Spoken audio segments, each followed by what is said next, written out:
पति अभी नहा ही रहा था, तभी फ़ोन पर मैसेज आया। पत्नी मोबाइल के पास ही खड़ी थी। उसका ध्यान फ़ोन की तरफ गया। उसने सहज ही फ़ोन उठाकर मैसेज पढ़ा। कहा, गुड मॉर्निंग डियर। किसी बेबी का मैसेज था। पत्नी सोच में पड़ जाती है कि अब यह बेबी कौन है। तब तक पति भी नहा कर बाहर आ चुका था। पत्नी बोली, किसी का मैसेज आया है। पति मुस्कुरा देता है और फ़ोन उठाकर उस मैसेज का रिप्लाई करता है, hi baby, how are you, और अपने काम में लग जाता है। पत्नी इस रिप्लाई को भी पढ़ती है। अब हर पल पत्नी के दिमाग में यह विचार कौंधने रहता है कि यह बेबी कौन है। शाम को जब पति घर आता है, पत्नी उससे पूछती है, यह बेबी कौन है। पति जवाब में सिर्फ मुस्कुरा देता है और फिर से अपने काम में लग जाता है। 2-3 दिन बीत जाते हैं। उन विचारों में अभी तक पत्नी का पीछा नहीं छोड़ा था और फिर से पति के मोबाइल पर फिर एक बार बेबी का मैसेज आता है, आज तो मिलोगे ना, तुम्हारी बहुत याद आ रही है। इस मैसेज ने आग में घी का काम किया। पत्नी का शक और भी ज़्यादा पक्का हो गया। बीच बीच में एक मैसेज का आदान प्रदान होता रहता था और पत्नी के मन में शक की जड़ें और गहरी होती गई। पति पूछने पर भी जवाब में सिर्फ मुस्कुराहट के और कुछ नहीं कहता। यह सब गुस्सा बनकर तब ज्वालामुखी की तरह फट पड़ता है जब एक दिन पत्नी को अपने पति की जेब में सिनेमा की 2 टिकट मिलती हैं। पत्नी अपनी पति से बहुत झगड़ती है। पति उसे समझाने की कोशिश करता है, लेकिन वह कोई भी बात सुनने को तैयार नहीं होती। पति को भी उस पर गुस्सा आ जाता है और यह झगड़ा और भी ज़्यादा बढ़ जाता है। गुस्से में पति घर से बाहर निकल जाता है, परंतु पत्नी तुरंत अपना सारा सामान पैक करती है। एक चिट्ठी लिखती है कि मैं मायके जा रही हूँ हमेशा के लिए, और पति का घर छोड़कर चली जाती है। गुस्सा शांत होने पर जब पति घर आता है तो चिट्ठी पढ़कर उसके होश उड़ जाते हैं। 15 दिन बीत जाते हैं और गांव के घर पर डोरबेल बजती है, जहां पत्नी रहने चली गई थी। पत्नी दरवाज़ा खोलती है। दरवाजे पर 5 साल की एक छोटी बच्ची हाथों में चिट्ठी लिए खड़ी है। वह पत्नी को वह चिट्ठी देती है। बच्ची से वह चिट्ठी लेकर पत्नी चिट्ठी खोलकर पढ़ती है, डियर वाइफ, जिस बेबी की वजह से हम दोनों में इतने झगड़े हुए और तुम्हारा घर छोड़कर यहाँ चली आई, यह बच्ची जो भी तुम्हारे सामने खड़ी है, यह वही है, अनाथ आश्रम की एक प्यारी बच्ची जिसके साथ मैं बातें करता था, सिनेमा जाता था। पिछली बार जब तुमने बेबी के बारे में पूछा था तो मैंने जानबूझकर तुम्हें नहीं बताया था। सोचा था थोड़ा मजाक करता हूँ, देखता हूँ तुम कैसे रिएक्ट करती हो।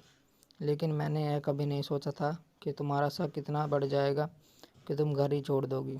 हाँ, सबसे ज़रूरी बात, यह तो बच्ची है, वह किसी और की नहीं बल्कि तुम्हारी ही बेटी है। हमारी शादी से 3 साल पहले ही यह बात है।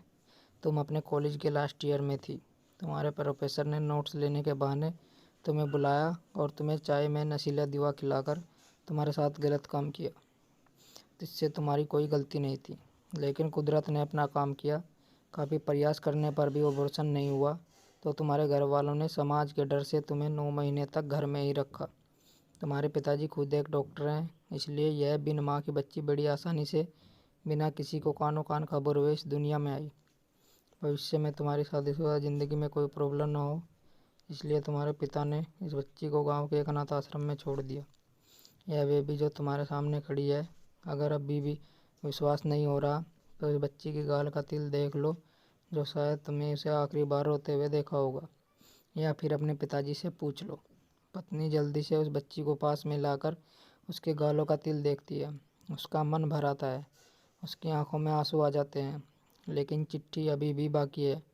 मुझे पता है अभी भी तुम्हारे मन में यह सवाल उठ रहा होगा, यह सब मुझे कैसे पता।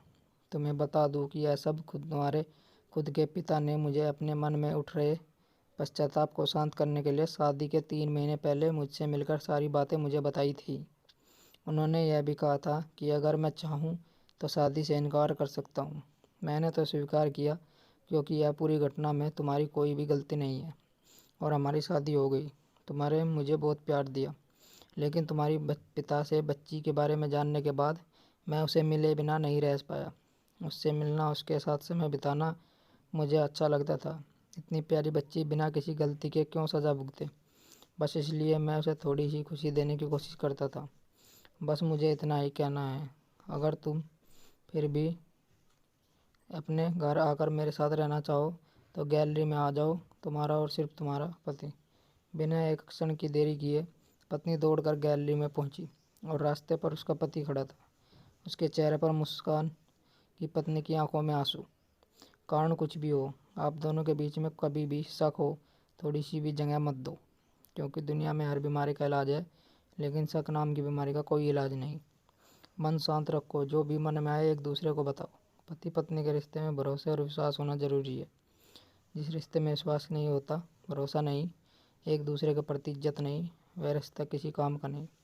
अगर आप मेरी बात से सहमत है तो कहानी को लाइक करो और हमारे चैनल को सब्सक्राइब करो। कहानी सुनने के लिए धन्यवाद।